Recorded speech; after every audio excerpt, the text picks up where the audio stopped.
Hey guys, how's it going? This is Natinator, and welcome back to the first part of a new mini-series for the channel, titled Something Was Off About My Freshman Roommate. Let's get right into it, so as always, turn out the lights, get comfortable, and let the story begin.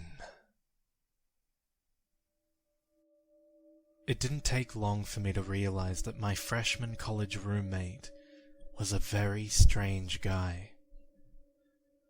But that wasn't all that surprising, as I'd heard about plenty of people that got saddled with weirdos as roommates their first semester of college. He wasn't strange in the sense of being a LARPer or never taking showers or anything like that. But from the moment I met him, something just seemed off. Move-in day was pretty odd. The first thing I remember is being surprised at how old he looked when I met him. From the roommate info card that I'd received from my university over the summer, I knew that my roommate's name was Zach Blank, and he was from a town called Zionsville, a suburb of Indianapolis. I thought that he was an 18-year-old freshman like me, but he looked like he was maybe 4 or 5 years older than that. Oh well, I thought.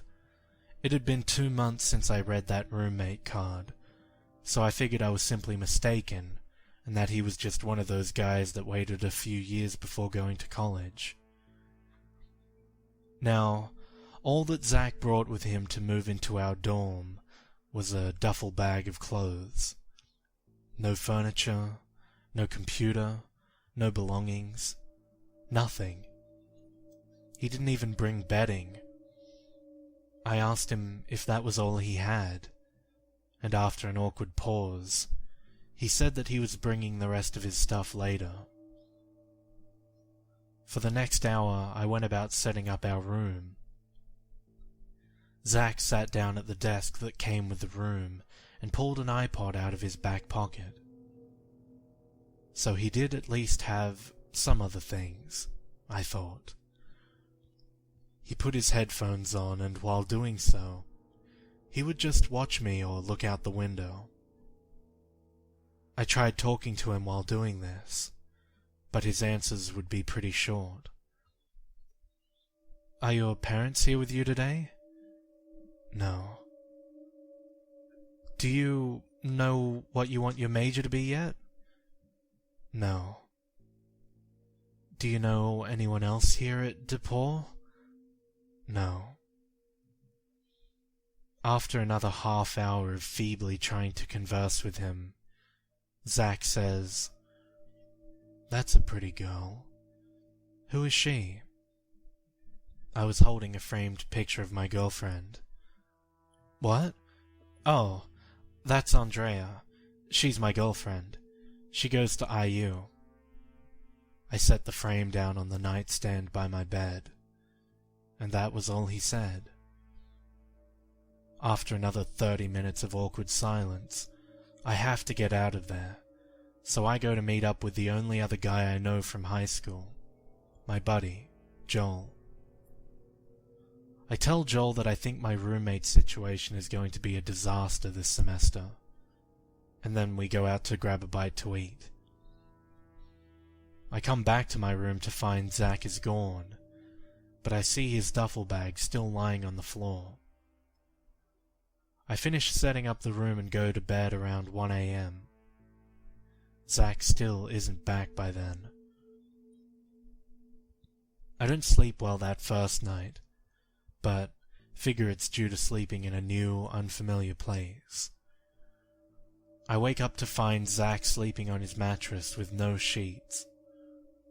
During the day, any time Zach isn't in class, he's in our room, just staring out the window with his headphones on. He nods his head if I say hello, but that's about it. I try having Joel over to our room one night, But Zach is there, and it gets awkward fast, because he just keeps looking out our window, listening to his music the whole time we're there. After attempting to watch a movie for about 15 minutes, Joel makes an excuse to be somewhere else. Frustrated, I angrily ask Zach, "Why do you just stare out that window all the time?" "I just like to people watch. There are so many interesting things to see here." "You're a strange dude, Zach. You need to get out more," I respond, and with that, I follow Joel out. When I catch up with him, he asks me, "What's up with your roommate?" "Yeah, sorry. I tried telling you he was a weirdo. He stares out that window all the time. He said he likes to people watch." "Well, he was probably homeschooled or something. Maybe his parents were really strict, and he isn't sure how to handle the wild college life," replies Joel. "Yeah, maybe. It's just that he looks like he's 23. You'd think that he'd lived a little." When I go to bed again that night, Zach is once again gone. I have another restless night, and when I wake, I see that he is once again sleeping on his blank mattress. He must have come in quietly while I was asleep. I notice that my computer screen is on, which is odd, because I thought I'd turned it off when I went to bed. Oh well. Not the first time my screen turned on because a draft moved the mouse. A few more days go by, and I'm still not sleeping terribly well, but I think it probably isn't helping that I'm staying up much later than I ever did at home. Each night, Zach is gone when I go to bed late, and he is asleep on his mattress when I wake up in the morning. I can't figure out where he would be, since I've never seen him talk to anyone other than me. I'm pretty sure he doesn't have any friends. Thursday night of that first week, I'm doing some homework at my desk, and Zach, as per usual, is just staring out the window like a creep, listening to his iPod. "Hey, where do you go every night? You're never here when I go to bed, and I've been up pretty late each night." He didn't respond immediately, but finally said, "I like to go for walks at night. I like the quiet." "At 2 a.m. in the morning?" "Yes." "Did you do that at home too? Did your parents just let you walk around late at night?" Again, long pause.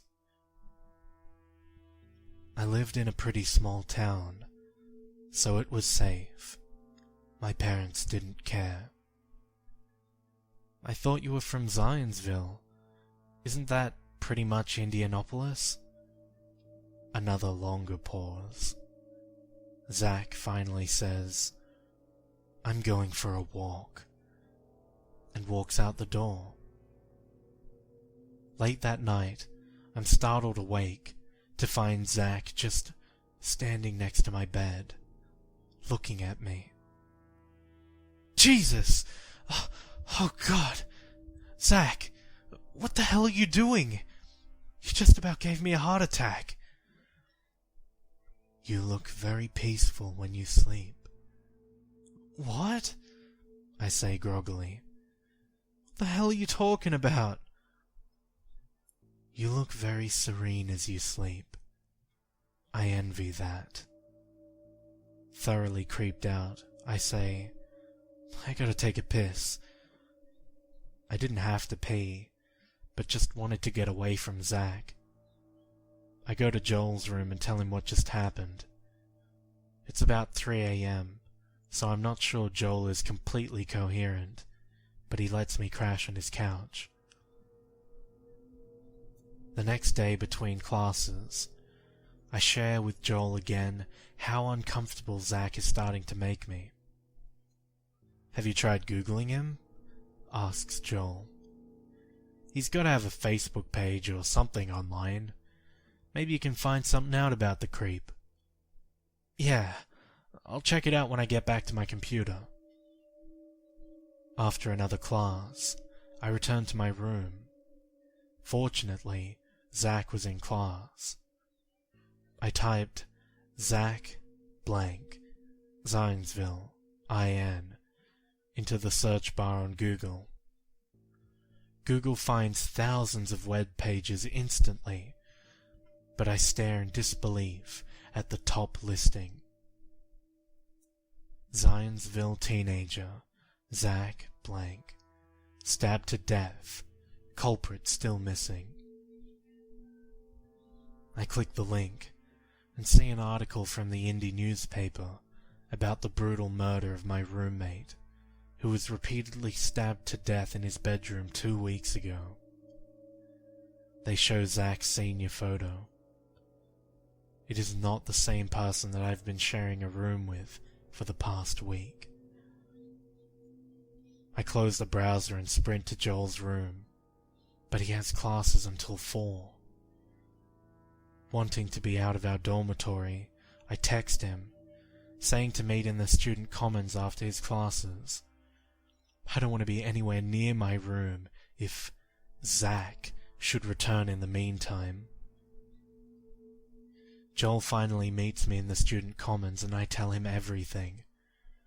I'm trying not to make a scene, but as I'm sharing the story of the sleeping in the same room as a murderer for a week, I begin to break down and sob. I can tell that Joel is still unsure until I pull up the news article on his phone. Then his face turns grim. He says it's probably best if we go to the police in person and tell them everything. Joel doesn't have a car on campus, so we have to go back to my room to get my keys. I'm incredibly nervous, but Joel says if we happen to see Zach, we'll just act normal and say we're going out to eat. No big deal. I peek into my room and sigh with relief as I realize that he isn't here. As I grab the keys from my desk drawer, I notice that my computer screen has 2 tabs open on it. One is my web history. The second tab is the article about Zach's murder. Shit! I scream. He was here and saw this. I glance around the room and see that his duffel bag is now gone. We gotta get to the police now. Who knows where this psycho is?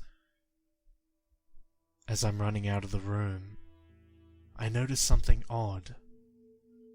The picture of Andrea, my girlfriend, is no longer sitting on my nightstand.